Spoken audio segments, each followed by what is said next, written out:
Once upon a time, in a peaceful farmyard, a mother duck hatched a brood of fluffy ducklings. All the ducklings were soft, yellow, and adorable except one. The last to hatch, this duckling was large, gray, and awkward. The other animals quickly dubbed him the Ugly Duckling. The Ugly Duckling faced relentless teasing. His siblings quacked behind his back, the chickens pecked at him, and even the farmers' children pointed and laughed. Feeling lonely and unloved, he decided to leave the farm in search of a place where he might belong. As he wandered through the countryside, the Ugly Duckling encountered various animals. He approached a flock of beautiful swans swimming in a pond and admired their grace. Shyly, he asked if he could join them.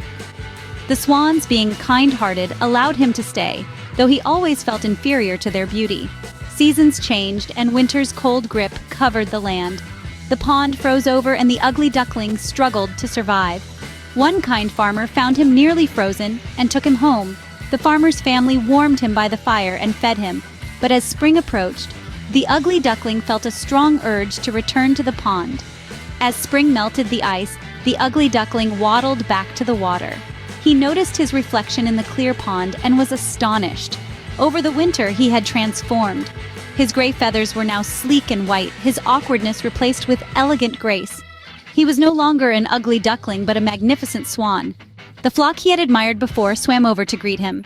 "Welcome back," they said. "You are one of us now." The Ugly Duckling, overwhelmed with joy, spread his wings and joined them. He finally felt at home, realizing he had always been a swan, just waiting for the right time to discover his true beauty. From that day on, the once Ugly Duckling swam proudly with his new family, his heart filled with the happiness and belonging he had sought for so long. And he lived happily ever after, a reminder that true beauty often takes time to emerge.